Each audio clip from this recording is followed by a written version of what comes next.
Que Dios les bendiga, mis amados hermanos en Cristo y mis amigos que ya son parte de tu canal cristiano Reflexiones del Pastor.com. Este es el pastor, evangelista y apologista Eduardo Gutiérrez. Y lo primero que quiero pedirles antes de presentar el debate es que los moderadores me digan que mi audio pues se está escuchando bien y todo se está viendo bien. Por favor, lo primero que les pido es confirmación de que se está viendo y que se está escuchando perfectamente. Espero la confirmación ahí en el chat de mis hermanos en Cristo.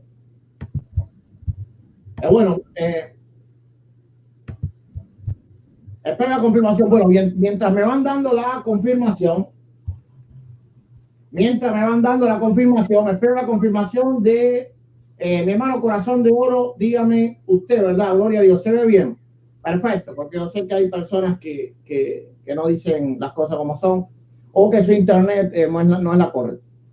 Bueno, hoy tengo aquí a mi lado, bueno, en la pantalla, a mi lado en la pantalla, al pastor calvinista Winston Medina.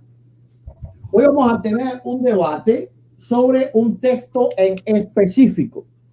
Así que esto no va a ser un debate temático, va a ser un debate hermenéutico, un debate exegético.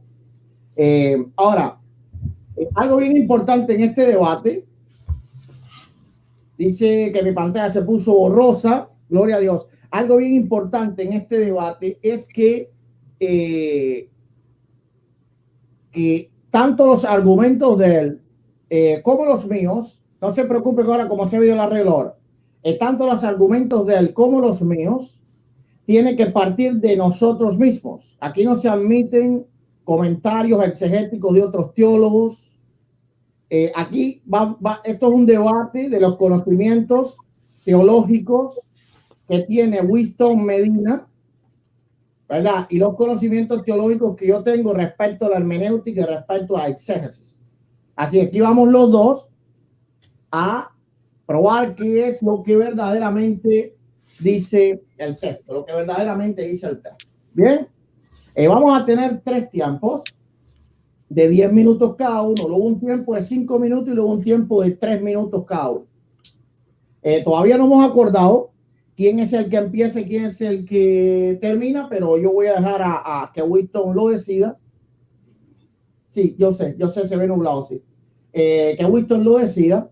Lo importante aquí es que el primer tiempo, los 10 primeros minutos, es tiempo de exposición. Nadie puede venir en el otro tiempo, así yo vaya después o él vaya después, a intentar refutar los argumentos del contrario. Claro que los argumentos choquen, ya es otra cosa. Pero si yo voy detrás, yo no puedo decir, no, porque Winston dijo, porque en los primeros 10 minutos es un tiempo de exposición. Gloria a Dios. Voy a arreglar mi pantalla. No sé qué es lo que está ocurriendo. Un momentico solamente.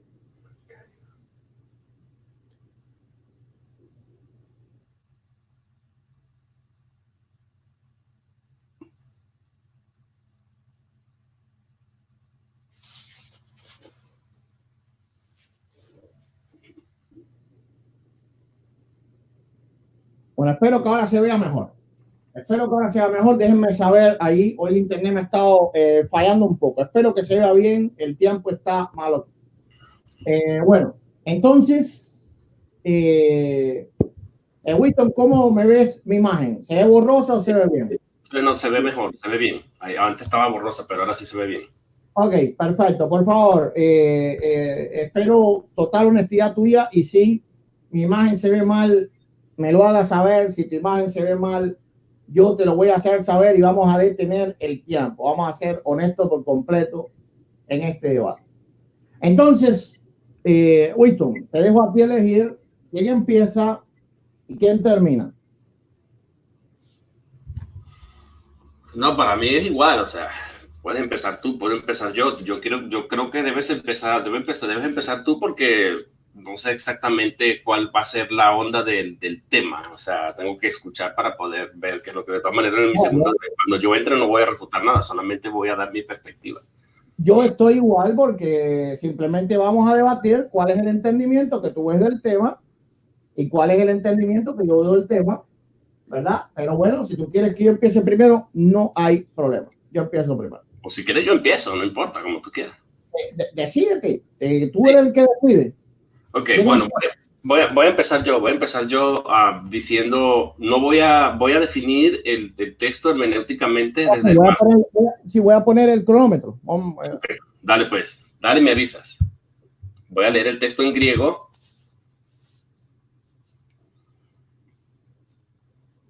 Ok, ya. Ok.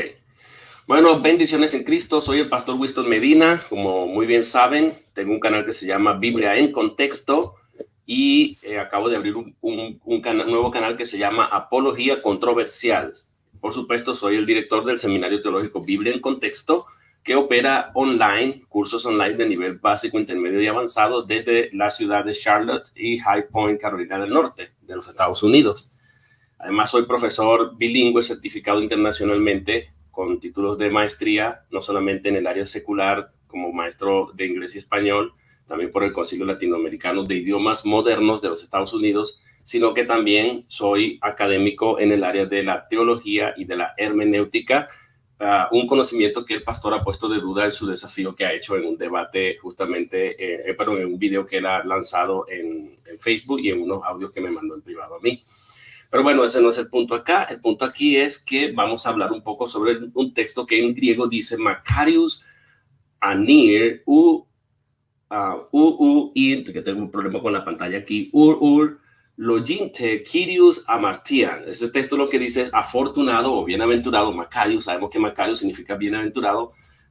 El varón, puede traducir el varón, aunque no está el artículo, el varón de quien no se toman en cuenta, el Señor no toma en cuenta el pecado o su pecado. Es lo que dice el texto porque está en acusativo y además está en singular. ¿Ok? Entonces el texto lo que dice, en Reina Valera lo traduce, bienaventurado el varón a quien el Señor no inculpa de pecado, y el texto original dice a quien el Señor no toma en cuenta su pecado. Cuando analizamos este texto originalmente en este pasaje, hermenéuticamente hablando, lo primero que tenemos que considerar es el contexto general de toda la carta. Que recuerden, queridos hermanos, como siempre yo he enseñado, que la epístola a los romanos, y aquí no tengo nada que ver, solamente estoy mirando la pantalla, la epístola, o sea, el libro de los romanos es una epístola. Como es una epístola, por supuesto, una epístola también es un género literario, se llama el género epistolar. Este género epistolar de la carta a los romanos, para los hermanos que no conocen, originalmente no tenía ni capítulos ni versículos, razón por la cual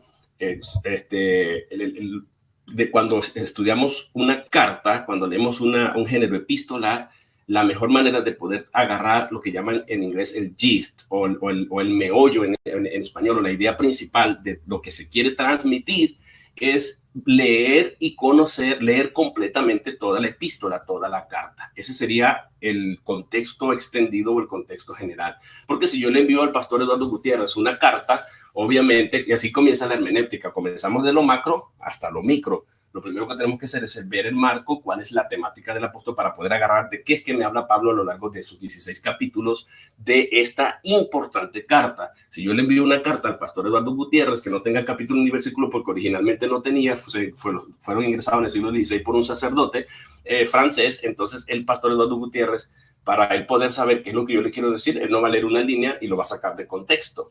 Como ahora mismo vamos a hacer hermenéutica de un versículo, no podemos agarrar este versículo y tratar de entenderlo hermenéuticamente, o tratar de decir esto significa esto y olvidarnos de todo lo demás que está diciendo, porque originalmente no había ni capítulos ni versículos, era simplemente una carta, y cuando los receptores de esa carta recibían, por supuesto, esta epístola, este escrito, ellos no leían unas líneas y decían, no, en el capítulo tal, versículo tal, se dice, no, ellos leían la carta entera, y después de leer la carta entera tenían la idea principal del tema, y después iban desglosando las ideas secundarias o las ideas de apoyo, de soporte, que vienen siendo el contexto superior o el contexto inferior de la carta, y es justamente eso lo que nos ocupa el día de hoy. Entonces, la pregunta que tenemos que hacernos es, para comenzar a entender esto es, ¿De qué trata la carta a los romanos?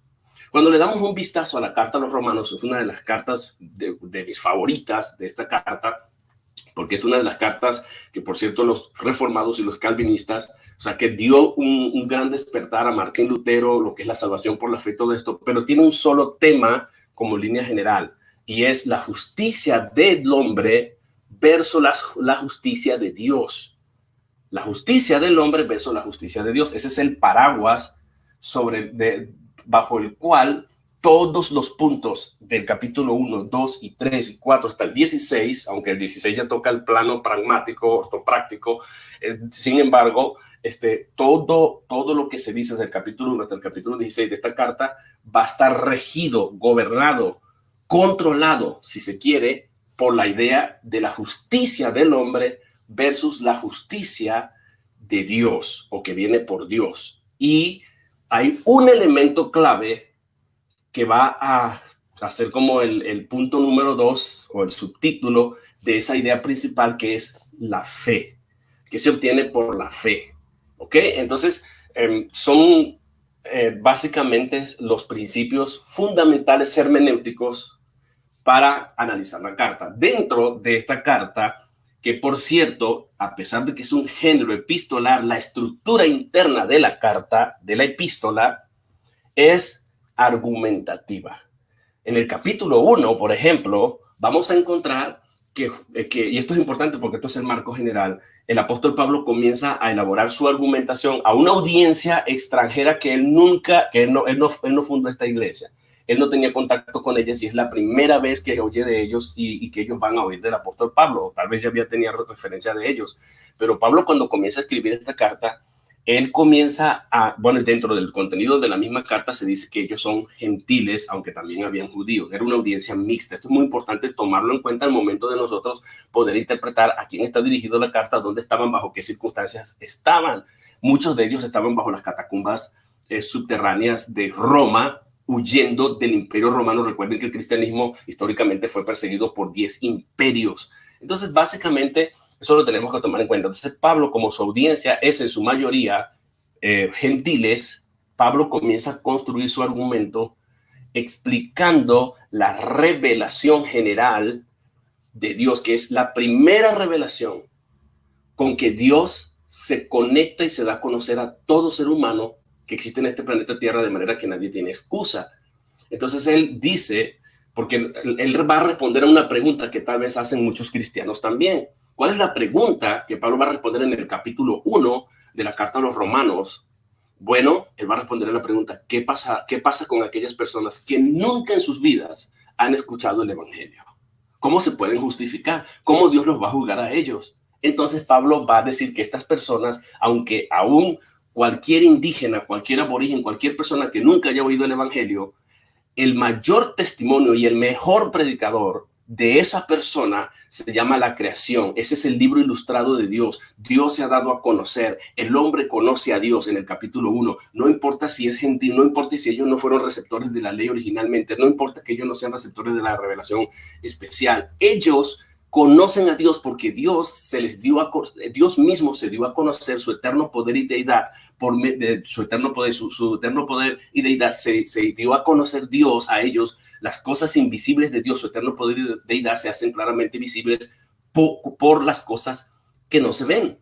Así que Pablo deja a los gentiles responsables de haber conocido a Dios y de qué determinación ellos tomaron en sus vidas, a pesar de que Dios se reveló a través de un argumento teológico que se llama el argumento cosmológico, es que causa y efecto, o sea, la creación, como dice el Salmo 19, los cielos cuentan la gloria de Dios y el firmamento anuncia la obra de tus manos. Un día emite palabra a otro día, y una noche a otra noche declara sabiduría. Por toda la tierra salió su voz sin palabras, en silencio.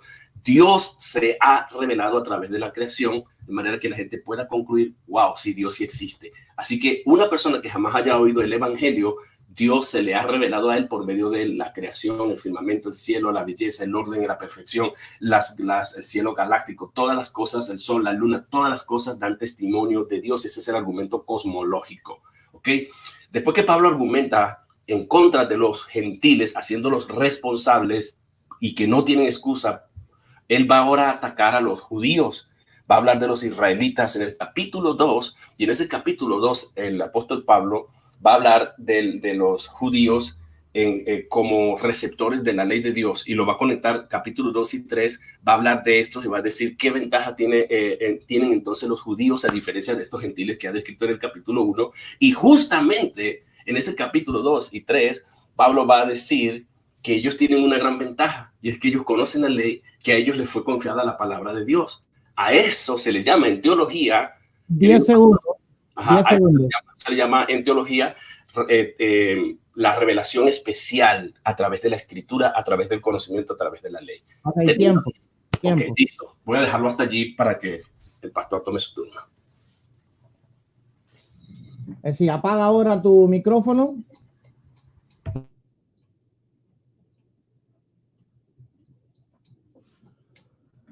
Ok, voy a encender mi cronómetro.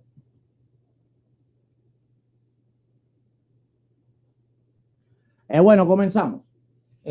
Como este debate, ¿verdad?, se basa específicamente en el texto de Romanos 4:8, pues yo me voy a basar, como hemos acordado, solamente en el capítulo 4 del libro de los Romanos, específicamente en el verso 8, ¿verdad? Es importante aquí analizar, sobre todo, no solo la interpretación del texto, sino la aplicación del texto. Y aquí es donde seguramente, ¿verdad?, luego, cuando ya mi oponente entre en lo que está diciendo el texto como tal, en una interpretación, yo creo que va a ser donde él va a fallar. Y es en la aplicación del texto. Yo me voy a basar, mi argumento principal va a ser la aplicación del texto. Vamos a ver la interpretación, pero también la aplicación del texto. Y le voy a explicar un poquito cuál es el error garrafal calvinista respecto a este texto. Y es que según el calvinismo, este texto, es decir, Romanos 4:8, lo que quiere decir específicamente es que, pues literalmente, tenemos, para que se vea mi pizarra, tenemos los que estamos en Cristo, estamos completamente libres del pecado por completo. Es decir, es imposible que un pecado nos pueda a nosotros separar de ninguna forma de Dios, porque no es que se nos perdona, es que no se nos toma en cuenta. Y aquí es importante hacer diferenciación entre el perdón y el no tomar en cuenta, porque este es el primer problema. Pero yo no me voy a basar específicamente en ello, sino que me voy a basar más bien en la aplicación de este texto. Vamos a ver lo que mi oponente le va a hacer imposible, ¿verdad?, poder defender cuando él argumente. Y es que este texto que está aquí se puede aplicar universalmente. Porque el error del calvinismo no es creer que aquí dice lo que dice. Aquí dice, bienaventurado el varón a quien el Señor no inculpa de pecado. Yo estoy aceptando completamente lo que ahí dice y no lo voy a negar en ningún momento. Ahí está diciendo que el varón, ¿verdad?, a quien el Señor no le inculpa de pecado, es decir, no se le toma en cuenta lo que hace, es bienaventurado. Ahora, la diferencia, ¿verdad?, entre la hermenéutica bíblica y la hermenéutica errónea es creer que esto es una promesa universal. Y donde nosotros podemos ver que esto no es una promesa universal, y aquí es donde la aplicación del texto va a dejar a mi oponente sin argumento, y es en el verso número 9. Para mirar un texto, ¿verdad?, hay que mirar el contexto inmediato superior, el contexto inmediato inferior, el contexto mediato, el contexto del libro, el contexto testamentario, pero también la aplicación del verso. ¿Por qué razón? Porque Pablo quería, o Dios, ¿verdad?, en su inspiración a los apóstoles quería que cada texto de la escritura se aplicase, no solo se interpretase, sino que también se aplicase. Vamos a ver qué dice aquí abajo. Es pues esta. Bueno, ¿cuál es esta? Verso número 8, ¿verdad? Bienaventurado el varón. El Señor no inculpa de pecados. solamente para los de la circuncisión. Aquí es donde el calvinismo cae. Mi oponente iba a tener que probar que esta promesa universalmente también la tienen los judíos. Porque aquí esta promesa de ninguna forma Pablo está diciendo que es solamente para los creyentes en Cristo, sino que se extiende también hacia los creyentes en Cristo. Vamos a ver qué aquí dice. Esta bienaventuranza solamente, dice, es pues esta bienaventuranza solamente para los de la circuncisión. Para los de la circuncisión. O también para los de la incircuncisión. ¿Verdad? Ahora, es claro, ¿verdad? Que mi oponente puede decir, bueno, el problema es que tanto los de la circuncisión como los de la circuncisión es cristiano, algo que el texto como tal no aclara. El texto no lo aclara. Pero ¿cuál es el propósito de Pablo esencialmente aquí? El propósito de Pablo esencialmente aquí es traer una promesa que era del Antiguo Testamento, traerla al Nuevo Testamento y decir bien claro que esta promesa no era tan solo para los judíos, sino también para los gentiles. Aquí esta promesa, ¿verdad? Cuando la habla el rey David. El rey David habla la promesa. La promesa es una promesa del Antiguo Testamento. No es una promesa del Nuevo Testamento. ¿Cómo entonces mi oponente va a poder probar que esta promesa del Antiguo Testamento se puede aplicar universalmente tanto a la circuncisión como la incircuncisión? Y este es el error, ¿verdad?, que él va a cometer. Ahora, ¿qué es lo que realmente estaba queriendo decir Pablo aquí y cuál es la aplicación de este texto? Bueno, la aplicación de este texto de ninguna forma es dar una promesa universal, porque aquí hay dos bienaventuranzas. Bienaventuranza número 1, bienaventurados aquellos cuyas iniquidades son perdonadas, cuyos pecados son cubiertos. Vamos a entender que aquí hay dos bienaventuranzas. Las dos bienaventuranzas no pueden ser universales porque una contradice a la otra. Aquí entramos en lo que es una contradicción de textos que él no va a poder resolver. Bienaventuranza número 1, cuyas iniquidades son perdonadas y cuyos pecados, escuchen esto, son cubiertos.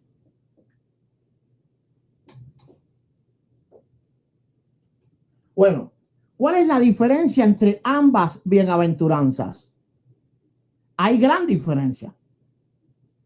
Hay gran diferencia. Bienaventuranza número 1.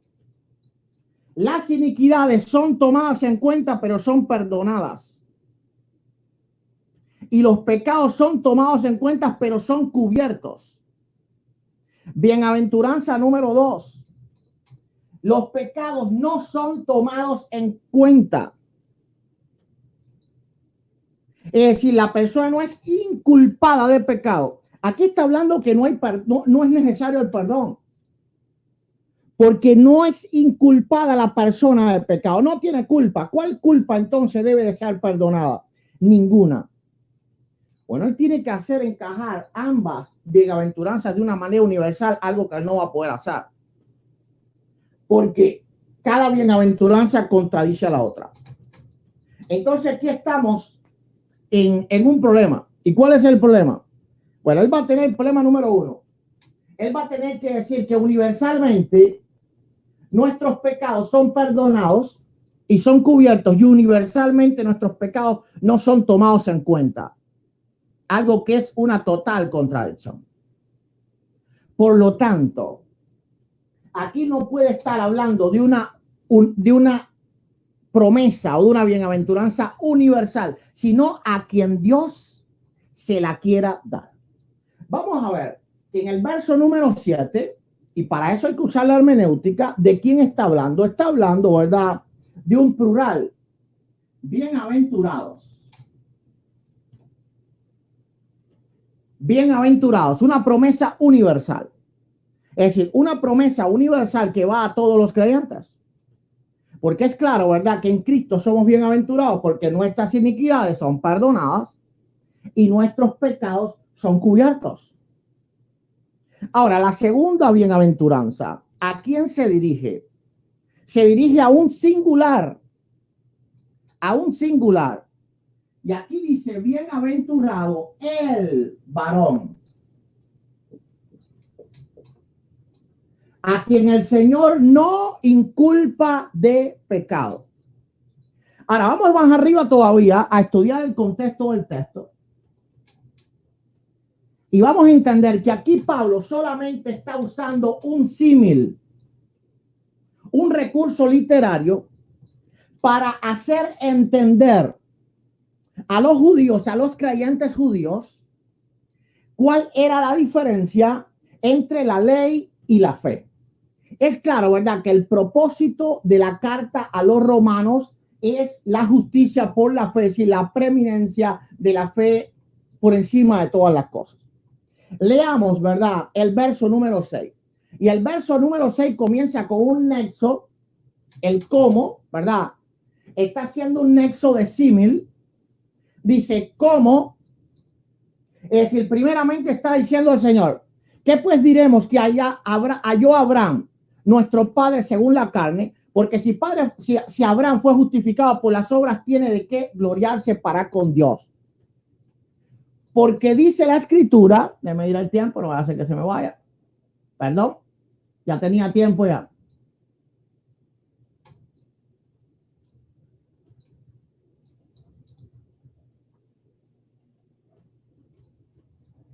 Ok, vamos entonces al tiempo de Winston.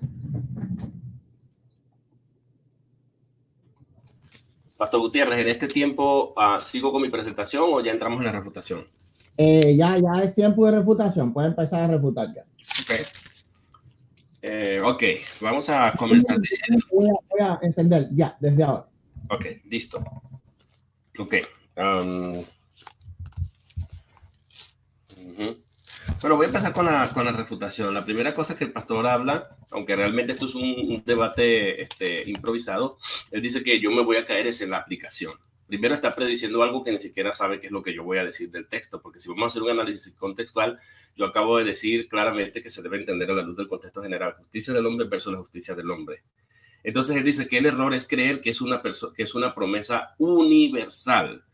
Él no me ha escuchado a mí para saber que es universal, sin embargo, yo puedo decir que aquí está hablando tanto de judíos, de los de la circuncisión, como los de la no circuncisión, y ahí esto es abrazador o más bien, ¿cómo se llama? Englobador. Engloba a dos grupos distintamente. Entonces, él utiliza la palabra esta como un referente solamente para los de la circuncisión, dice él, es que está haciendo referencia, hace referencia a la bienaventuranza, con lo cual yo estoy de acuerdo, solamente para los de la circuncisión y de ninguna manera, ¿verdad? Entonces entra él en la bienaventuranza y él dice que la bienaventuranza va para dos grupos, tanto para los de la circuncisión como para los de la incircuncisión. En eso yo no tengo ningún problema porque está en el texto. Donde tiene el pastor un problema es en decir que el propósito del texto, particularmente el versículo 8, el propósito del texto es traer una promesa del texto para aplicarlo.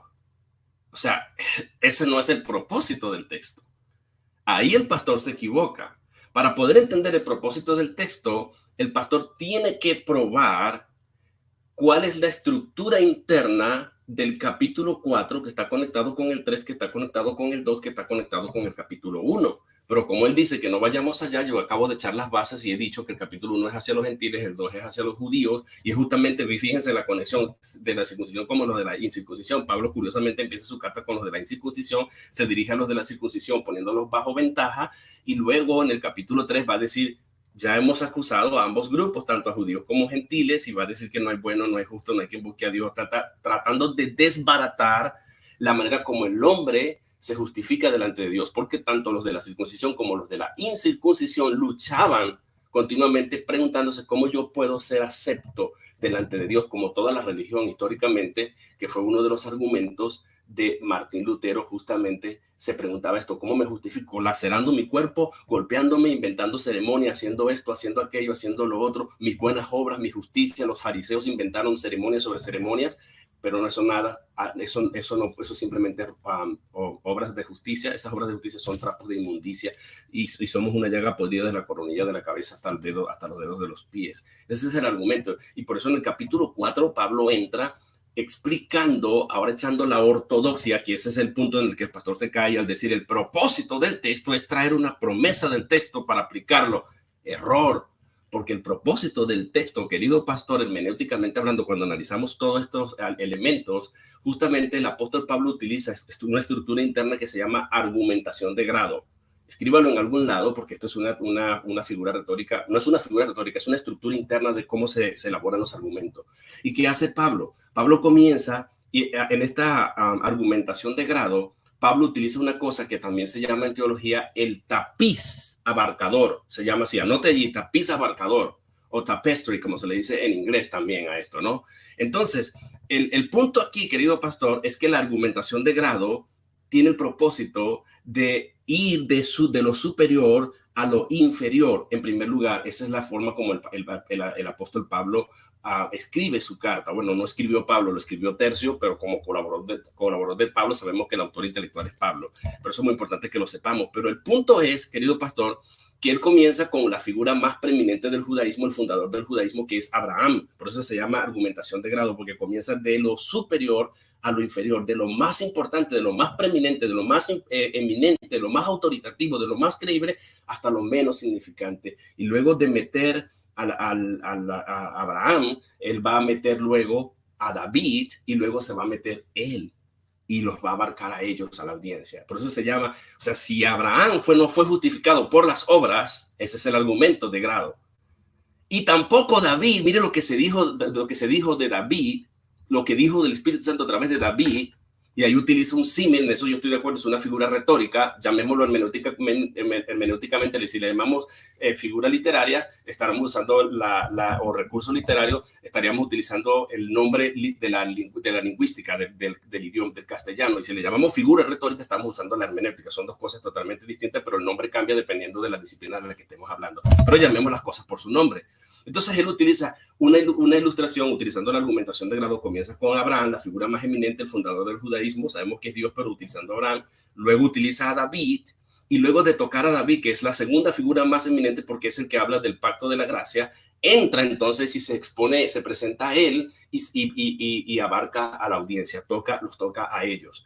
Pero ¿qué es lo que cubre Pablo? Por eso se le llama la argumentación de grado, pero no solamente es la argumentación de grado, sino que se llama el tapiz abarcador. ¿Qué es el tapiz abarcador? Pablo está utilizando desde su mentalidad judía la autoridad de la escritura. Al usar a Abraham, está utilizando el Pentateuco, la Torá o la Tanaj, el Antiguo Testamento, Génesis, Éxodo, Levítico, Números, Deuteronomio. Es la figura porque los judíos dividían la Biblia o el Antiguo Testamento, que era la escritura, de esa forma: la ley, los salmos y los profetas. Luego de haber utilizado a Abraham representando la ley, que no se puede justificar bajo la ley, utilizando a Abraham como la principal figura, se va entonces con David, que es para hablar de los salmos.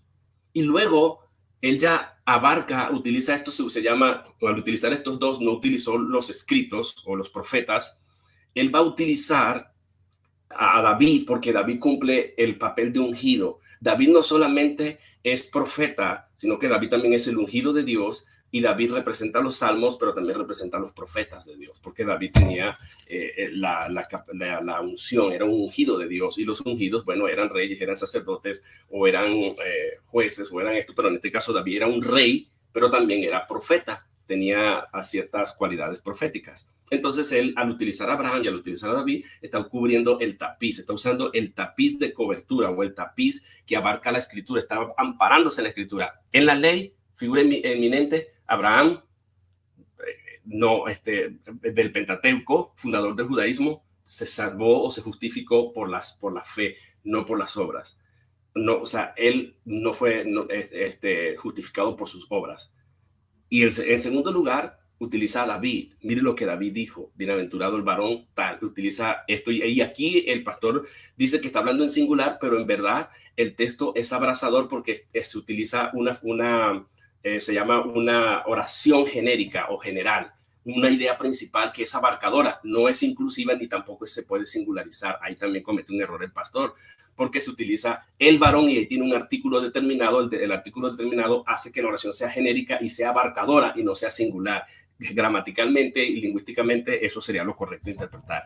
Y por último, Pablo termina incluyéndose él o metiéndose él y los demás ya haciendo una aplicación para cubrir con ese tapiz toda la escritura y demostrar que la justificación es aparte de las obras y que la justicia del hombre, cómo somos aceptos delante de Dios, que ese sí es el propósito de todo el pasaje, mostrar cómo es que somos aceptos delante de Dios, cómo es que podemos salir justificados delante de Dios, y es única y exclusivamente a través de una obra de Dios y no del hombre.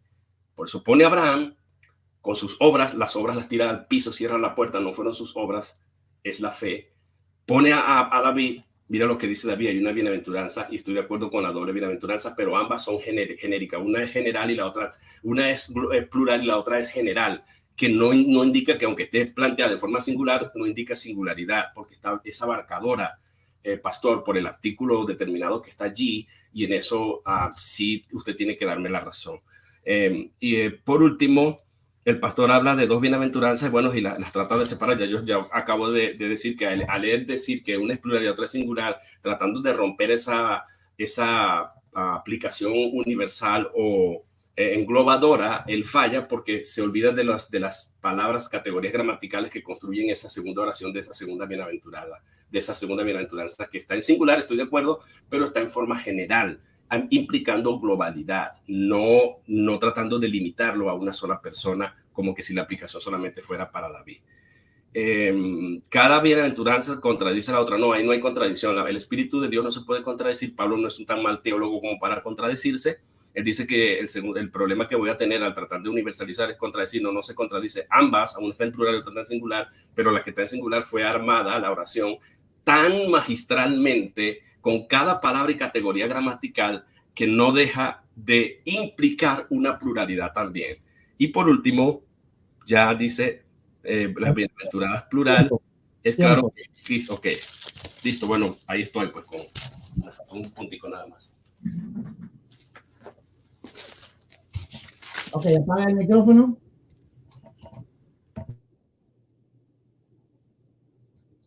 Ok. Bueno, voy a refutarlo fácilmente, ¿verdad? Primeramente, mi oponente cometió una gran falacia. Y la falacia es decir que esta bienaventuranza, ¿verdad?, del verso 8 es global porque es abarcadora. Bien, es abarcadora, pero es singular. Le pongo un ejemplo. Todo residente en los Estados Unidos o cada residente en los Estados Unidos con 5 años tiene derecho a la ciudadanía. Eso no quiere decir que es universal. Quiere decir que cada persona individualmente que cumpla los requisitos, pues entonces se puede agregar a eso. Entonces aquí está hablando y se está refiriendo de manera singular. Bienaventurado el varón que a quien el Señor no inculpa de pecado. Ahora, vamos a entender, ¿verdad?, que él solo se refutó porque él está hablando aquí de una argumentación gradual. Si hablamos de una argumentación gradual, estamos diciendo, ¿verdad?, que la figura principal es Abraham. Por lo tanto, Abraham contiene esta bienaventuranza. Él tiene que probar que Abraham, sin tener todavía el sacrificio de Cristo, no les eran tomados en cuenta sus pecados. Ahora, la segunda persona que él habla es el rey David. Y él está yendo, ¿verdad?, de manera de orden de importancia de arriba hacia abajo. Ahora, es importante que él tiene que probar, y por eso yo le dije a él, y parece que él no me entendió cuando yo hablé de universalidad. La universalidad está diciendo que esto que está aquí es tanto para judíos como para los gentiles, incluyendo, ¿verdad?, a Abraham. Vamos a ver por qué no puede ser. Vamos a leer el texto. Y bueno, mi oponente ha hablado bastante barbaridad. Él mismo aceptó que esto es un símil. Ahora, ¿con qué estaba comparando Pablo esta promesa? Con Abraham. La escritura dice, porque dice la escritura, creyó Abraham a Dios y le fue contado por justicia. Dice el 5, mas el que obra, mas no al que obra, sino al que cree, que justifica al impío, su fe le es contado por justicia. Como también habla David, es decir, está refiriendo a lo que pasó con Abraham, lo está haciendo una comparación con las promesas que David hizo. ¿Por qué tan solo esto es un recurso literario y no es una promesa universal? Y es una falsa doctrina, ¿verdad? Es mentirle a los creyentes y decirles, no te preocupes, por la escritura dice en Romanos 4:8, de que a ti no se te tienen en cuenta los pecados. ¿Por qué esto es falso? ¿Y por qué es una falacia? ¿Por qué es un sofisma? Porque Pablo está comparando esto con Abraham, no con nosotros. Lo está comparando con Abraham. Esto es una comparación a lo que pasó con Abraham. Entonces, Pablo simplemente está usando un símil para hacer resaltar la justicia que es por la fe. Esto no es un sentido de traer una promesa a la iglesia cristiana, porque si no, no estuviera puesto como un símil, si no estuviera hablando directamente al pueblo de Dios. Esta promesa, Pablo no la habla directamente al pueblo de Dios. Pablo en el contexto está tratándole de explicar a los romanos lo que pasó con Abraham, que él fue justificado por medio de la fe. En toda la argumentación de mi oponente no ha defendido de ninguna forma el texto número 4. Él solamente se ha encargado de hacer resaltar la justicia que es por la fe y lo ha argumentado bien, pero eso no estamos debatiendo. Nosotros acordamos muy bien, ahí están todos los textos y los audios, que el debate se trataba de Romanos capítulo 4, verso 8. Y él se ha encargado, ¿verdad?, de globalizar su argumentación y adornarla, pero se está olvidando de lo que aquí vinimos a discutir. Lo que aquí venimos a debatir es si esto es una promesa universal para cada uno de los creyentes. No lo es, porque simplemente es un símil de lo que pasó con Abraham. Abraham simplemente recibió esta bienaventuranza respecto a la fe. ¿Por qué razón? Porque no se le tomó en cuenta sus obras y no se le tomó en cuenta su fe. De esa manera, el apóstol Pablo estaba introduciendo a los romanos cuál era la justicia por medio de la fe. Una justicia que no se tomaba en cuenta quién era el que la tenía, sino se tomaba en cuenta aquel a quien le era dada. Por eso entonces Pablo, ¿verdad?, hace una comparación con la promesa que había hecho David o con la palabra, ¿verdad?, que había dado David en el Antiguo Testamento. Bienaventurado el varón a quien el Señor no inculpa de pecado. Vamos a ver que si esta palabra, ¿verdad?, la tomamos para el rey David, como dice mi oponente, que primero habla de Abraham y después se refiere a David, por último entonces al apóstol Pablo, tenemos que ver que el rey David sí fue inculpado de pecado. De hecho, ¿verdad?, fue gravemente inculpado de pecado. Fue muy castigado de pecado, aún con su arrepentimiento. Su hijo murió y la espada jamás se apartó de su casa. Abraham también fue inculpado de pecado. Abraham no creyó a Dios por cuanto oyó a Sara y tuvo a Ismael. Y por causa de esto, pues una gran maldición vino sobre el pueblo de Israel, sobre su simiente. La simiente que había sido en él bendecida, luego entonces tuvo, ¿verdad?, un peso arriba y una espada, varón fiero. Su mano será contra todos y la mano de todos contra él. Para que esta promesa sea universal para todos los creyentes, él necesita incluir a Abraham, porque la escritura está hablando de Abraham, algo que él no va a poder hacer. Entonces él puede exponer mucho sobre la justicia que es por medio de la fe, pero eso no le ayuda en nada en este debate. En este debate solamente le ayuda a probar que el verso número 8 se puede aplicar a cada creyente de la circuncisión como de la incircuncisión y también al que se está hablando, ¿verdad?, en este pasaje, que es Abraham. como no lo va a poder hacer, él ya perdió su debate. Ahora, él dice, ¿verdad? Que yo digo que el propósito era traer esta promesa. Yo jamás dije eso.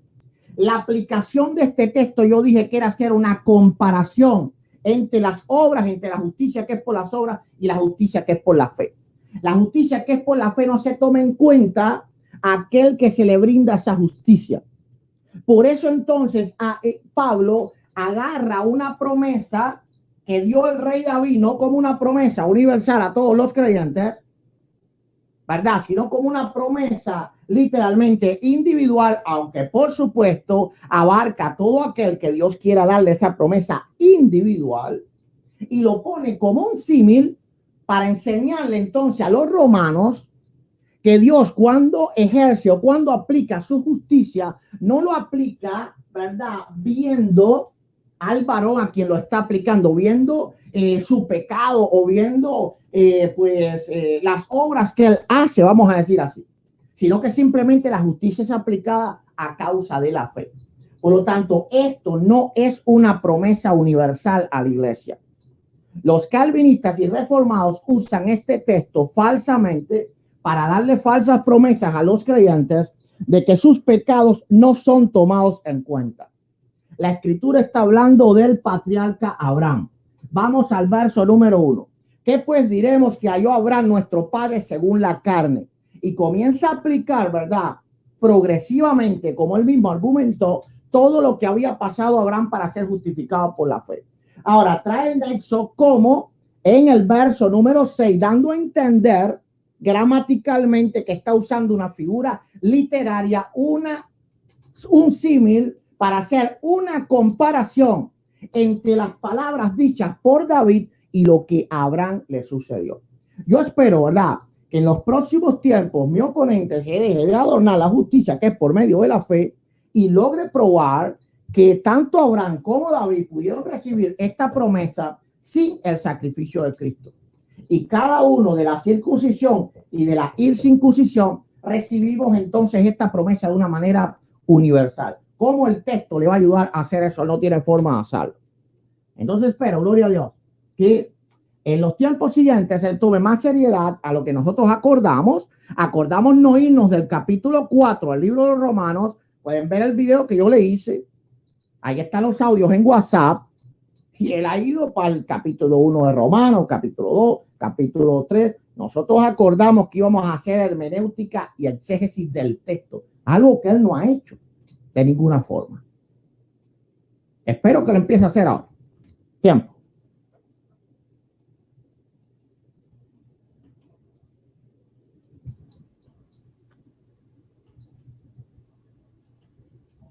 Listo, gracias, pastor. Mira, ahí... Un momento, le pongo el tiempo. Ok. Ya. Ok, el pastor tiene un serio problema en su hermenéutica. Él me está acusando a mí de que yo no soy un hermenéutico y que no soy un académico. Les he demostrado hoy magistralmente y con mucha tecnicidad hermenéutica y teológica cómo es que se construyen los argumentos aquí y también con la gramática. El pastor ha oído de eso hace rato. La propuesta del pastor, error número 1 del pastor, la propuesta es que yo desconecte este versículo de la entereza de la carta. Se olvida del género, que es un género epistolar, como si yo te mando una carta, tú no puedes leer unas 3 linitas o una sola línea, porque la propuesta tuya lee solamente una línea, el versículo 8, y olvídate de lo demás. Eso sería garrafal, ese es el error, ese es el problema del arminianismo. Ese es precisamente el problema. En segundo lugar, el pastor solamente quiere limitar el texto a Abraham al utilizar la comparación o la similitud, el símil, la figura retórica se llama, figura retórica, hermenéuticamente hablando, llamemos las cosas como son, no le llamemos recurso literario, eso es otra cosa, es lo mismo, pero se debate en otro campo, en otra disciplina. El segundo error que el pastor comete es que él dice que él comete una falacia que se llama la falacia del salto de categoría.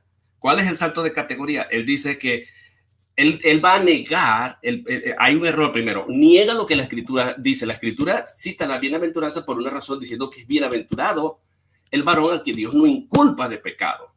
Entonces, si el texto dice que Dios no lo inculpa, no va a tener sentido. O es una bienaventuranza o no lo es. El pastor ha acudido a negar eso y decir, no, eso Pablo no está diciendo que ellos no fueron inculpados. Tanto Abraham como David fueron inculpados. Y él pone el ejemplo de lo que le pasó a la descendencia de ellos o a los que estaban alrededor de ellos bajo la influencia de ellos, sus hijos, etc. Entonces, al hacer eso, el pastor confunde la culpa, el pecado, la culpa, o sea, confunde el pecado con la culpa. Porque el pecado, porque aun cuando Dios lo perdone, va a tener siempre consecuencias. Y eso lo vemos, es un patrón que se repite desde el Génesis hasta Apocalipsis. Dios te puede perdonar, ya eres libre de la culpa. El pecado ha sido resuelto. Pero eso no significa que no vas a ser librado del castigo temporal o permanente, porque hay dos tipos de castigo en la Biblia. Entonces, el punto es que el pastor trata de hacer una mezcolanza y mete dentro de un mismo saco, dentro de una misma categoría, la culpa con el castigo, o el pecado lo mete dentro de las consecuencias. Y cuando dice no inculpa, el Señor ciertamente le perdonó su culpa, le perdonó su pecado, lo libra de culpa, tanto a Abraham como a David. Ahora, él dice que yo no puedo probar que esto es, y este es el último error que comete el pastor, que yo no puedo probar que el texto no me va a ayudar a mí, porque claro, en su propuesta de ruptura de la hermenéutica, de aplicar capítulo 1, 2, 3, 4, toda la argumentación de Romanos, el texto es fácil de argumentar y tratar de probar una tesis, pero eso no se puede hacer porque eso no es hermenéutico. Y él lo sabe muy bien. No puedes huir del género epistolar ni del contexto general. Así que yo voy a demostrar a la luz del contexto superior e inferior, me voy a referir más que todo al inferior, que el texto es abarcador, y yo no dije nunca universal. Ahí me está haciendo una falsa acusación porque yo dije englobador, engloba, es general, y dije, estoy de acuerdo que es singular, la estructura, la segunda bienaventuranza es una estructura singular, la primera es plural, pero ambas son abarcadoras. Y dije claramente que se refiere a los de la circuncisión como a los de la incircuncisión. Eso es abarcador. Y dije que a la luz del contexto es los gentiles y los judíos. Pero fíjate, hay una palabra clave que tú te has deshecho de ella y está a lo largo de todo el capítulo. Mira, en el capítulo 4, versículo 9, dice, o también para los de la circuncisión, porque dice, es pues esta bienaventuranza, escucha, él dice que no es, que esta bienaventuranza es solamente para Abraham o para David, pero dice, ¿es esta bienaventuranza solamente para los de la circuncisión o también para los de la incircuncisión? Ahí tiene una palabrita, también, indica que tanto Abraham como David, como los de la incircuncisión, los gentiles, que es del capítulo 1 que se describe, ellos también pueden ser objetos de esa bienaventuranza. Y en el capítulo 11 va a volver a decir, y recibió la circuncisión como señal, como sello de la justicia de la fe que tuvo estando aún incircunciso, para que fuese padre, escucha, de todos los creyentes, de todos los creyentes. Todos los cristianos evangélicos, la iglesia, son creyentes, está constituido por creyentes, ¿sí o no? Si es sí, entonces también abarca para ellos la bienaventuranza, porque ese es el contexto. Entonces dice, para que fuese padre de todos los creyentes no circuncidados, a fin de que también, escucha, a fin de que también ellos, otra vez la palabrita en el versículo 11, también ellos, a ellos, eso es de objeto, a ellos la fe les sea contada por justicia. Y luego va a seguir leyendo el versículo 12, sino que también siguen las pisadas de la fe que tuvo nuestro padre Abraham antes de la circuncisión. ¿Te das cuenta que es abarcador a los creyentes? El versículo 16, por tanto, este es un conector de causa y efecto. Es decir, ¿para qué me sirve todo? Ya va a pisar el plano pragmático, ortopráctico. ¿Para qué me sirve todo lo que yo les estoy diciendo? El por tanto es clave, pastor, hermenéuticamente y gramaticalmente. Por tanto, es por fe. Ese es el argumento de Pablo. Una argumentación de grado o gradual, de superior a inferior, para decir, Abraham, David, los creyentes. Es englobador, abarcador, es para los cristianos. Y como si fuera poco, es por fe para que sea por gracia, a fin de que la promesa sea firme para toda su descendencia. ¿Acaso la iglesia no somos la descendencia de Abraham? De acuerdo al libro, el argumento de Gálatas capítulo 3, del 14 en adelante. Claro que sí, nosotros somos la descendencia de Abraham. A Abraham fueron hechas las promesas de su simiente, en singular Cristo, y nosotros, los que estamos en Cristo, somos la descendencia de Abraham, el Israel de Dios, dice Pablo en la carta a los, y Pablo no se puede contradecir. Y usted puede seguir leyendo el capítulo 4, y como si fuera poco, versículo 22, por lo cual también su fe le fue contada por justicia. Ve otra vez la palabra también, versículo 23, y no solamente con respecto a él se escribió que le fue contada. Usted me está entregando el debate, querido pastor. No solamente a él le fue contada, no solamente a Abraham, no solamente a David, sino que va a decir, sino que también con respecto a nosotros, a quienes ha de ser contada. Esto es a los que creemos en el que levantó de los muertos a Jesús, Señor nuestro. Los cristianos evangélicos, la iglesia, los creyentes han creído que Cristo fue levantado de los muertos. Esa es la base y la columna vertebral del cristianismo. Por lo tanto, somos justificados por esa misma fe, al igual que Abraham, al igual que David, al igual que los demás, no por obra. Es una obra de Dios, es la justicia de Dios la que nos salva, la que nos justifica, no la del hombre, el cual fue entregado por nuestra transgresión y resucitado para nuestra justificación. Y como si fuera poco, no puedes proponerme que rompa la hermenéutica. El capítulo 5, en un mismo orden de idea, tiene un conector, el mismo conector de causa y efecto, de secuencia. Pues, dice, justificados pues, o sea, todo lo que le estoy diciendo es justificados pues por la fe. Tenemos, Pablo se incluye, tenemos y incluye a su audiencia, tenemos paz para con Dios por medio de nuestro Señor Jesucristo, por quien también tenemos entrada por la fe a esta gracia, también fíjense, por medio del cual también tenemos entrada por la fe a esta gracia en la cual estamos firmes y nos gloriamos en la esperanza de la gloria de Dios. Y no solo esto, sino que también nos gloriamos en las tribulaciones, sabiendo que la tribulación produce paciencia, etcétera, etcétera. Está pisando el terreno de la ortopraxis. Entonces va a decir otra vez en el capítulo 5, versículo 12, por tanto, como el pecado entró en el mundo por un hombre, y ahora va a limitar, va a decir por muchos, así el sacrificio de Cristo a muchos también salvación. Eso se llama expiación limitada. Si usted limita y nada más abarca a Abraham, entonces usted está probando el calvinismo con la expiación limitada, señor hermano Eduardo Gutiérrez. Entonces, el texto, el contexto inferior y la palabrita también, y los conectores por tanto, y el conector de secuencia es pues justificado pues, como consecuencia, ¿ves? Justificado pues, o sea, ¿cuál es el argumento de Pablo? ¿Cuál es el propósito de Pablo? Hablar de la justificación. Justificados, como a usted le gusta el plural, aquí tiene el plural. Justificados pues, por la fe, tenemos. ¿Se incluyó Pablo? ¿Incluyó a la audiencia quien está escribiendo esto? Y aquí le voy a dejar al pastor una pregunta para que la responda y con eso termino mi contrarrefutación. Pastor, usted ha dicho, y yo he estado de acuerdo con usted, que hay una figura retórica que se llama símil o comparación. Es una ilustración. La pregunta es esta. ¿De qué sirve una ilustración de similitud? Se llama esto. ¿De qué sirve una ilustración de similitud? Poniendo a Abraham, a David de forma gradual. ¿De qué sirve esta es la pregunta, escúchame bien la pregunta. ¿De qué sirve una ilustración de similitud si no va a tener ningún tipo de aprovechamiento en la aplicación? O sea, como que yo digo, miren, les voy a poner un ejemplo. Esto. Ya va, pero eso lo dije yo por aquello. Esto no va a tener ningún sentido para ustedes. Solamente lo estoy diciendo porque quiero ahorrar tiempo. Tengo tiempo para hablar y como tengo tiempo que hablar, voy a usar una ilustración de relleno de tiempo. Voy a usar esto de tiempo y de tiempo y de espacio. Y además que me quedan unas cuantas hojas aquí, unas líneas en el manuscrito. Entonces yo voy a poner una ilustración de similitud, un símil. Voy a meter un símil aquí, pero esto no es para hablarles a ustedes, no es para hacerle una explicación a ustedes. Simplemente es un relleno que tengo un tiempito extra y bueno, y el espíritu me está dando algo aquí, pero esto no tiene ningún valor para ustedes. ¿Se da cuenta el error?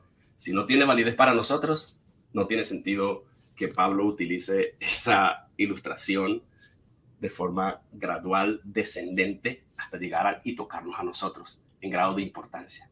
Si Abraham, la figura más preeminente, fue justificada sin las obras, ¿cuánto más nosotros que no somos tan preeminentes como Abraham? Hacia allá nos quiere llevar el autor. Gloria a Dios y gloria a su nombre. Probado el calvinismo, hermano, con la expiación limitada. Ok, tiempo. Le regalo los 3 segundos para que contrarrefute. No habían 3 segundos, al menos por mi cronómetro no. Déjame buscar un papel aquí, pastor, un momentito para seguir anotando. Que sí que me gusta también refutar punto por punto y desde la hermenéutica, desde la teología. Aquí claro, no haga más trampa a la que ha hecho. No es cierto.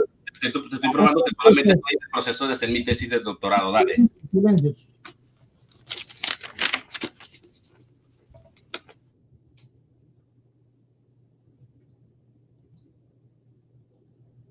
Ok, primeramente yo les voy a probar, ¿verdad? Que él ha perdido el debate porque él ha violado las reglas. Aquí está nuestra conversación y me voy a tardar un minuto, pero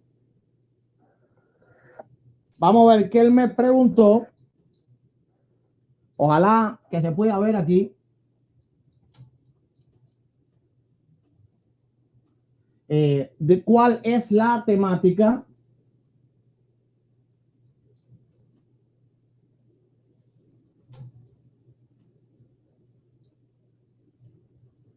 Creo que se ve. Y aquí, pues la temática ya te dije cuál es. Romanos 4:8. No nos podemos salir del pasaje 4 de Romanos para que no haya justificación. Dentro del pasaje 4 de Romanos tenemos que argumentarlo todo, tanto usted como yo, para que sea solamente hermenéutica y exégesis.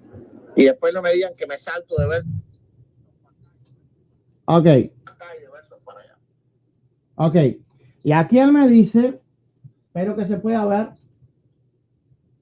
Listo.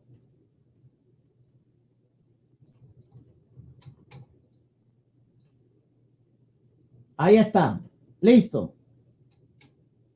Él aceptó las reglas y las ha incumplido, ¿verdad? Así que él pierde el debate por tramposo. Y yo no me he salido del texto, aunque por supuesto pudiera haberle refutado todas las barbaridades que ha dicho. Pero yo voy a seguir en lo que yo vine a probar, algo que él no ha podido hacer. Y eso es más importante. Vamos a ver las barbaridades que él ha dicho, las blasfemias que él ha dicho. Él dijo, ¿verdad?, que tanto como Abraham como David tenían esta promesa que el calvinismo solo achaca a la cruz de Cristo. Ahora, cuando él venga, él tiene que confesar que el calvinismo cree de verdad que esta bienaventuranza la tenía alguien sin la cruz de Cristo. Porque él ha dicho con sus palabras, él ha negado la fe calvinista. Él todo lo que ha hablado han sido falacias y puros espantapájaros. Él ha dicho que tanto Abraham como David tenían esta promesa al igual que nosotros, porque él dice que es englobadora. Es decir, que todo lo que hacía Abraham, todo lo que hacía David, no se le era tomado en cuenta su pecado. Cuando el mismo Señor, ¿verdad?, se sabe que ni siquiera le dejó construir el templo a David porque dijo que sus manos estaban manchadas de sangre. Entonces, Wheaton no solo ha negado hoy el calvinismo, ha negado la doctrina cristiana de que solo esa justificación por fe viene a través de la cruz de Cristo. Tanto Abraham como David eran meras figuras. Eran meras figuras.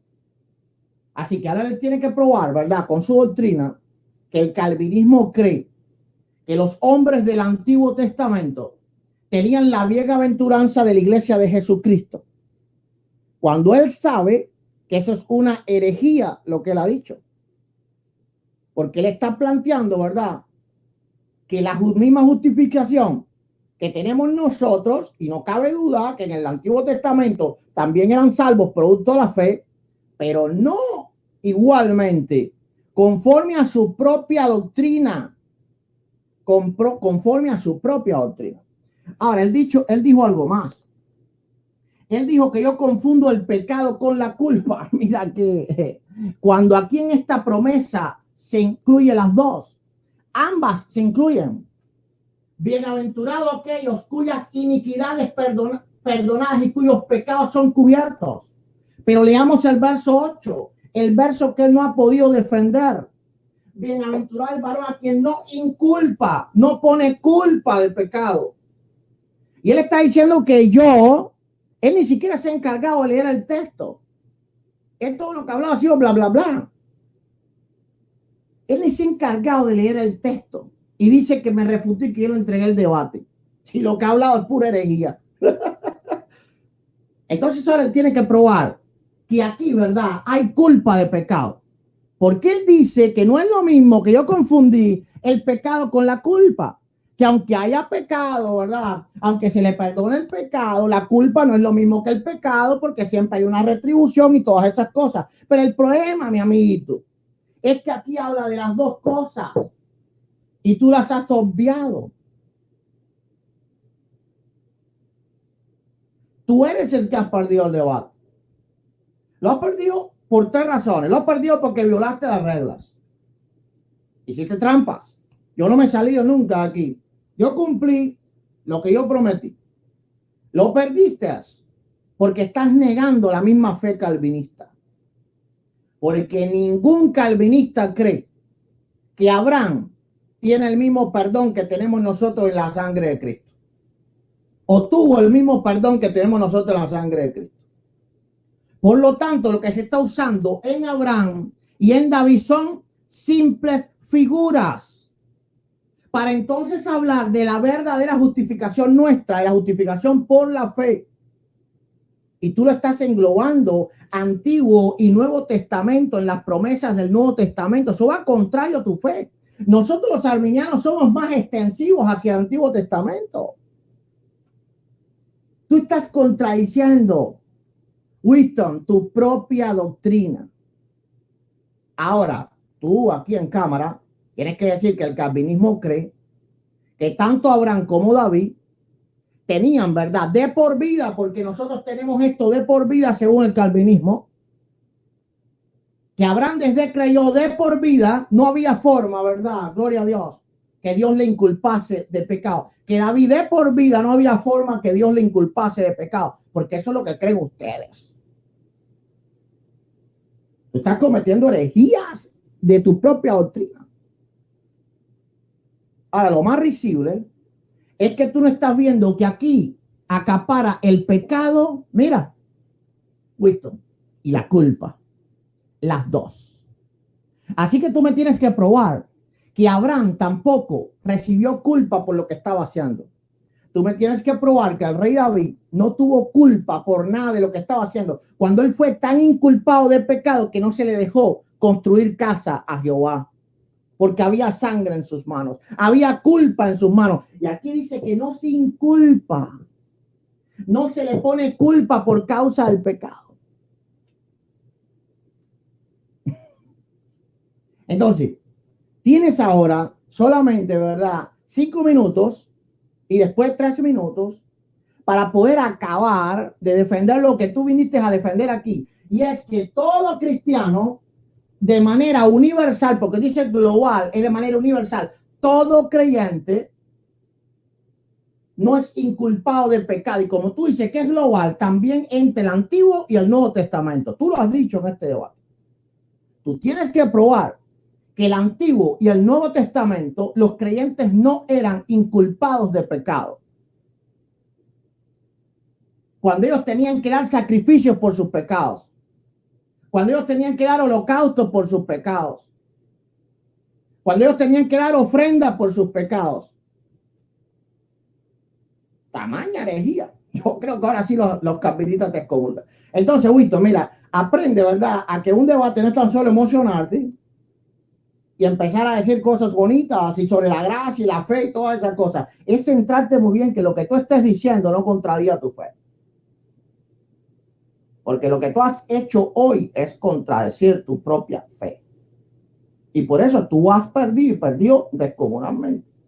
Ahora tú tienes que probar que los hombres que tenían que ofrecer sacrificios no eran inculpados de pecado. Porque David tenía que ofrecer sacrificio por sus pecados. Tú dijiste que englobaba a Abraham y que englobaba al rey David. Esa promesa. Espero que lo pruebes ahora. Me quedan 30 segundos, pero te lo regalo. Pues no te lo regalo, simplemente no los voy a usar.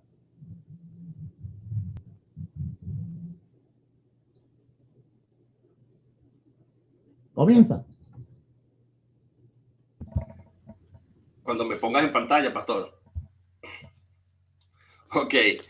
Fíjate, el pastor ha dicho varias cosas aquí que a mí me causan risa, porque él acude primero a la falacia del sentirse frustrado y del fracaso, porque acude al punto de que saca un audio que no tiene nada que ver con el debate para decir, tú perdiste porque violaste las reglas. Pero si ustedes escucharon muy bien el audio dice que es un debate exegético y hermenéutico. Por favor, pastor, ¿quiere que yo le cite los libros de hermenéutica que yo he leído? Todos los libros de hermenéutica, y le diga que no hay hermenéutica si usted descontextualiza el contexto general. Usted no me va a decir a mí que yo he violado las reglas porque usted me dijo que tuve un análisis contextual. Recuerden que viene hablando de los gentiles, luego de los judíos, luego acusa a gentiles y a judíos en el capítulo 3. En el 4 entra Pablo a decir, este argumento no se ha acabado. Pablo no ha cambiado de tema desde el capítulo 1. Eso a usted no le favorece. No le favorece porque usted se ve bastante comprometido y dice, no, se fue del texto. No, estoy en el mismo contexto del único tema que rige la carta a los romanos, excepto el capítulo 16, que está ligado, pero desde el punto ortopráctico, que es la justificación solamente por la fe. Y al leer el capítulo 5, ahí tengo un conector, no se puede desconectar. Si usted me desconecta todo, usted comete un error hermenéutico que se llama aislamiento del texto. Y si usted hace ese aislamiento del texto, le vamos a aplicar el principio hermenéutico popularizado, que no es un principio hermenéutico, pero se le llama así, popularizado porque de una manera didáctica se explica así. Un texto fuera de su contexto se convierte en un pretexto. Usted me ha dicho a mí aquí, después de haber hablado de las reglas, dígame usted si yo me salí de la hermenéutica. Yo cito, yo le pido a los que vayan a ver este debate en su canal, en mi canal, en cualquier medio o cualquier red social, que me diga cuándo yo violé la regla hermenéutica. Porque su propuesta es que yo me olvide de la hermenéutica. Olvídate de la hermenéutica, nada más vamos a observar el texto, vamos a ver las palabritas ahí. Eso se llama el nivel más básico de hermenéutica. ¿Saben cómo se llama eso? Observación del texto, que es el primer paso de la hermenéutica. Tú observas el texto, después que lo observas, lo interpretas y después lo aplicas. Son 3 pasos hermenéuticos, señor.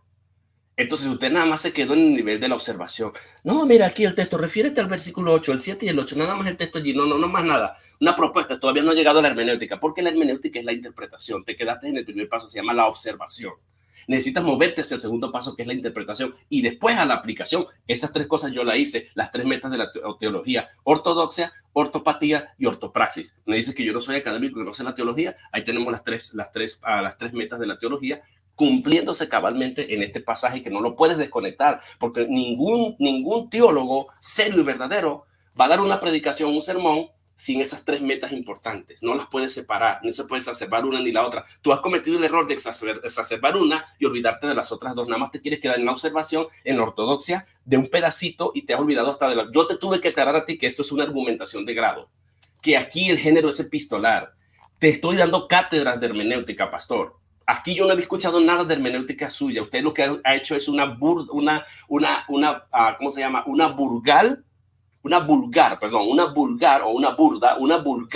tal vez pueda sonar grosero, pero es una vulgar eisegesis. Quiere agarrar el texto y aplicarlo a su conveniencia. Ahora usted me dice a mí que yo contradigo mi teología. Mire, pastor, ¿sabe cómo es la cosa? Mire, aquí tengo, mire, esta es mi biblioteca digital, una de las plataformas de mi biblioteca digital. Dígame cuáles de estos libros contradicen lo que yo acabo de decir. Aquí tengo toda mi biblioteca. Todos estos libros son calvinistas, todos. Esto es una sola biblioteca. ¿Quiere que le busques más? Aquí tengo, mira, a ver, Romans, a Faulty Compass, Election, Extended Atonement, Letters to the 7 Churches of Asia, Colossians. Aquí tengo todo. Están todos en inglés.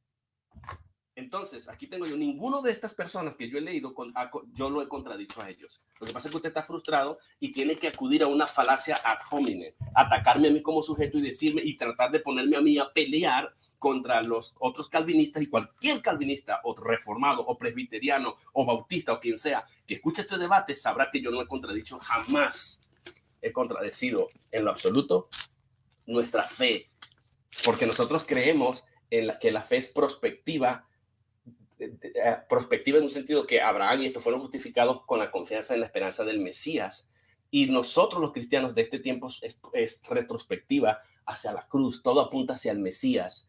Y lo que yo he hecho hoy es utilizar un marco hermenéutico que se llama el marco hermenéutico actual. 100%.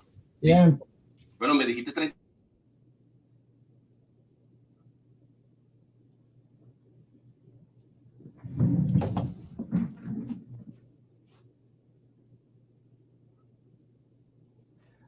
Bueno, ahora lo único que ha hecho es llorar, ¿verdad? Más nada que eso.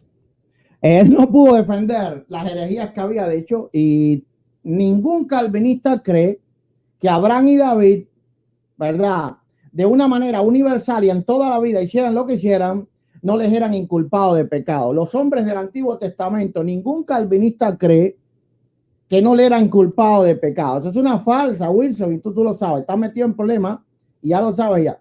Ahora, tú no pudiste defender tampoco el texto, que aquí yo no soy el que hago mala diferencia entre pecado e inculpa. Yo estoy siendo fiel al texto. Y tú estás siendo fiel a lo que tienes metido en la cabeza con esa pila de libros teológicos, ¿verdad? Ahora, respecto al formato, quedamos, porque tú mismo me acusabas a mí en el debate que tuvimos anterior, de salirme de textos para aquí y para allá. Y yo te digo, ok, no vamos a salirnos del capítulo 4. Y yo no he salido de contexto. Yo he estudiado todo el contexto del capítulo 4, ¿verdad? Es decir, el contexto inmediato, ¿verdad? Superior y el contexto inmediato inferior. Yo me regí a las reglas hermenéuticas y exegéticas que nosotros habíamos acordado en nuestro debate. Si tú quieres aplicar reglas exegéticas y hermenéuticas que no habíamos acordado, tú hiciste trampa.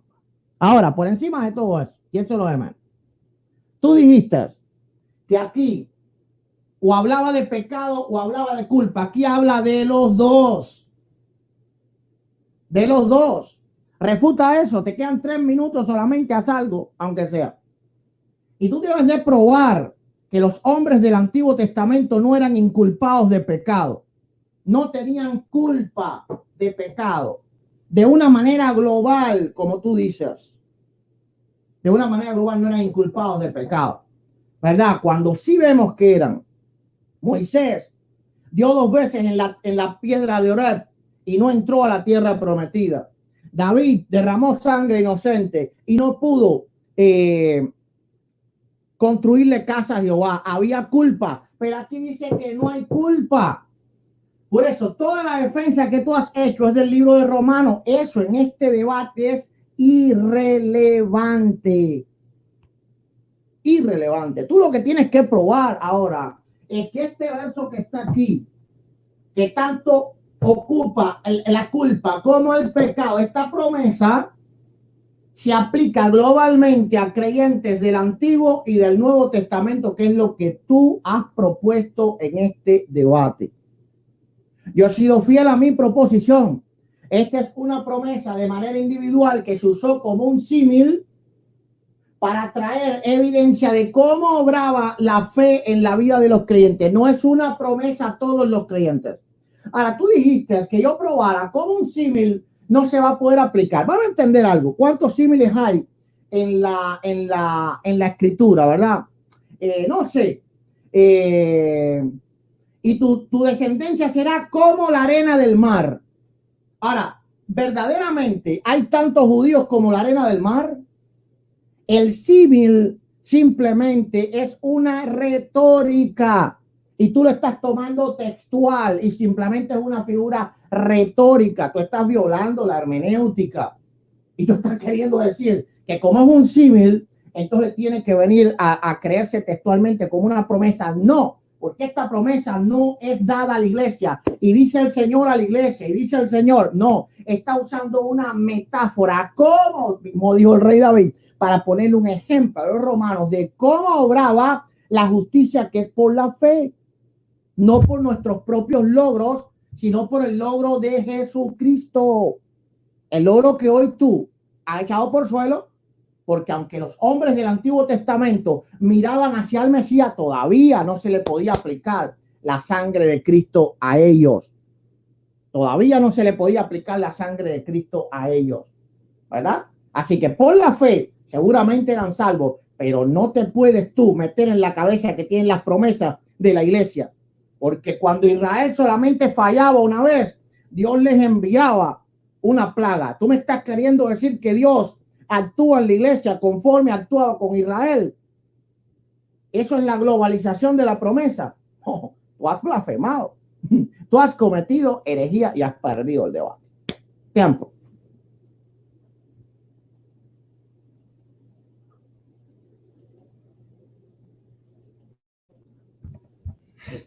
Voy a poner tiempo. Ya. 3 minutos. El pastor verdaderamente ha dicho unas barbaridades aquí que yo me quedo asombrado. Eso no es hermenéutica, pastor. No. Usted al usar la palabra hermenéutica, yo me la tomo en serio. Si usted me dice hermenéutica, hermenéutica es hermenéutica, mi hermano. No hay hermenéutica sin contexto. Y cuando vamos a las 3 metas de la teología, querido hermano, yo le mostré, usted me dijo que yo he hablado de herejía. Mire, Aquí le cité todas las herejías, todo lo que yo le marqué, los textos, también. Y no solamente ese también va acompañado de un pronombre personal en primera persona plural. Nosotros, también nosotros. Tanto ellos como nosotros. Tengo 3 minutos, ¿no? Entonces, aquí el pastor, fíjense, aquí le puse, él dice que Pablo dice, bienaventurado el varón, citando el Antiguo Testamento, el Salmo, haciendo el tapiz, la técnica del tapiz argumentativo para hablar de que en toda la escritura del Antiguo y Nuevo Testamento, y eso se llama teología pactual, los reformados, los calvinistas creemos eso. O sea, que no estamos contradiciendo nada, eso se llama la teología de pacto, es un marco hermenéutico, eso es hermenéutica, ¿no? Hermenéutica no es nada más las 7 reglas, hay muchos marcos hermenéuticos. Yo creo que el pastor ahí desconoce eso o creía que yo era un ignorante del punto. El punto es que el Pablo utiliza un argumento maravilloso y dice, bienaventurado el varón que no inculpa pecado. ¡Hey, Pablo! El pastor corrige a Pablo. Pablo dice que el Dios no lo inculpa y yo me apego al texto, y el pastor dice, sí lo inculpa Pablo. Aquí yo le debo creer al pastor Gutiérrez, que no es inspirado por el Espíritu Santo, o a Pablo, que es el apóstol llamado a los gentiles para honrar ese ministerio y darnos la doctrina de la gracia. ¿Qué tiene Pablo? ¿Qué hace Pablo citándonos las cosas del Antiguo Testamento, de los Salmos, de la Torá, y darnos estos tremendos ejemplos de símil, si no va a tener ningún tipo de sentido y aplicación para nosotros cuando ha utilizado más de 7 veces, creo yo, por lo que yo medio conté someramente, también nosotros.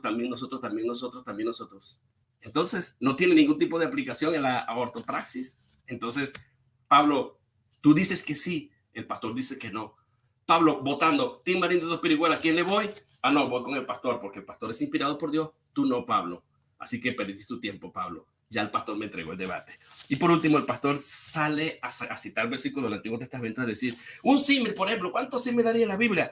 Cuando dice, tu descendencia será como la arena del mar, aquí, y dice, ¿ves que no se puede tomar literal? Claro que no, pastor, ningún símil es una literalización. Usted no puede cometer los 2 errores de la hermenéutica. Le voy a explicar cuáles son los 2 errores de la hermenéutica. La literalización del texto o ¿cómo se llama el otro error que tiene que ver con usted le da un sentido figurado. Ahorita no recuerdo exactamente el nombre. ¿Ok? La alegorización. Usted me está proponiendo una literalización del texto porque usted me está diciendo, esto dice que es un símil, pero quiere darle una interpretación literal. Yo me apego a la interpretación literal, pero no es un símil. Y si es un símil, ¿cómo le puede dar una interpretación literal? O sea, o es un símil y lo tenemos que entender alegóricamente, o es realmente literal. Es una similitud. Tiempo. Y además, dice que hay una hipérbole. Por eso hay 2 cosas. Símil.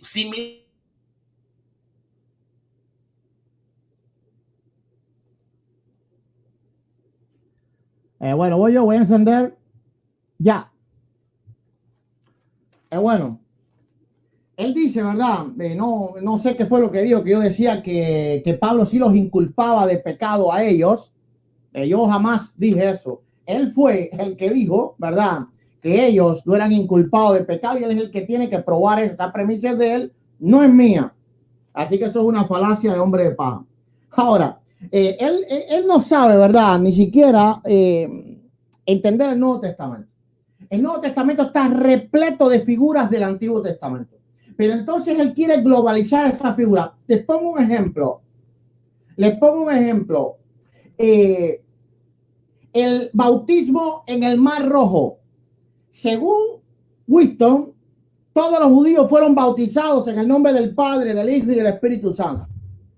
Porque bueno, como se utilizó un símil, entonces eso globaliza al Antiguo y al Nuevo Testamento. Pero ¿de dónde usted saca eso? Por favor, tenga respeto por la Escritura. Increíble. ¿Cómo va a decir que una figura que se trae del Antiguo Testamento al Nuevo Testamento, como es Romanos 4:8, entonces necesariamente engloba, porque él se está viendo, ¿verdad? Está obviando un contexto, y es el contexto testamentario. Esta promesa en el Antiguo Testamento hay que estudiarla como el Antiguo Testamento. Esta promesa en el Nuevo Testamento hay que estudiarla en el Nuevo Testamento. Y de manera especial en el contexto de Romanos capítulo 4, que lo único que se quiere hacer es tomar por referencia para dar una explicación de cómo funciona la salvación por medio de la fe, y no es una promesa a la iglesia.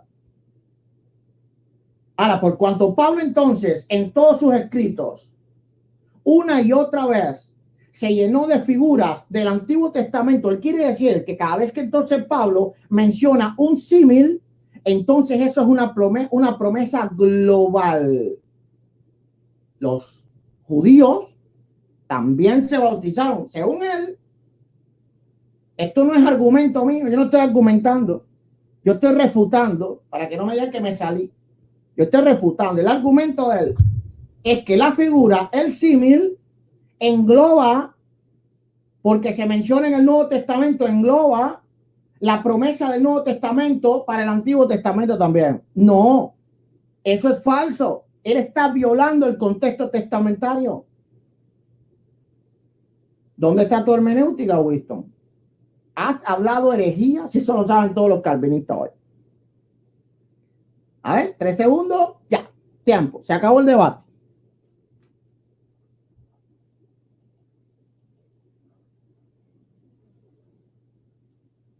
Ok, ahora vamos a tener un minuto para despedirnos. Espero que ninguno de los dos hagamos trampas. En el minuto solamente para despedirnos de la audiencia. No se puede argumentar, no se puede refutar, ni se puede hablar del debate. Quedó claro a todo el mundo, ¿verdad? Bueno, gracias al pastor. Listo. Dale. Gracias al pastor Eduardo Gutiérrez por su desafío abierto que hizo en Facebook. Bueno, aquí estoy yo. ¿Para qué dejar para mañana lo que podemos hacer hoy? Fueron mis palabras. De alguna u otra manera le dije, bueno, pero vamos a darle ahorita mismo. ¿Por qué no? Yo venía bien cansado de sueño, pero a mí me apasiona esto. Yo sé lo que sé. Yo no ando escondiendo nada. Pero bueno, me desafió. Aquí estoy. Aquí yo me presenté. Aquí estoy en el debate. Y lo hago con él porque yo sé que el pastor es una persona de alguna manera respetuosa. En ese sentido, le acepté el debate y le dije, pero no lo dejemos para mañana, de una vez, calientito. Sí, no tengo nada. Mira, la Biblia, el texto griego, él me dijo que yo no lo leí, yo lo leía en griego y después lo traduje en español. No argumento, por favor, no argumento. Estoy diciendo eso para aclararlo. Dios te bendiga, pastor, que tenga buenas noches y listo, estamos listos. Ok. Bueno, voy yo. Algo está claro y él tiene razón en que el debate fue improvisado, completamente improvisado. Yo pienso, ¿verdad? Que yo mismo le dije, vamos a hacerlo mañana, pero él fue el que quiso hoy. Él fue el que quiso hoy. Así que un debate completamente improvisado, pero le doy las gracias. Las gracias, gloria a Dios, tanto a Winston, el cual no tengo nada en su contra, y también, ¿verdad?, a mis hermanos calvinistas. Yo me decidí a este debate porque Winston me llamó hereje y nos llamó hereje. Yo no creo que los calvinistas sean herejes. Yo no estoy de acuerdo con su doctrina, pero yo estoy completo y 100% seguro de que van a estar en el mismo lugar donde voy a estar yo, en el cielo con Cristo, y los herejes no van al reino de los cielos. Entonces, sin más, gracias a todos. Este es el pastor evangelista y apologista Eduardo Gutiérrez y nos vemos en el próximo video. Amén y amén. Bueno, no se vayan, gloria a Dios, que vamos a abrir otro video, ¿verdad? No se vayan.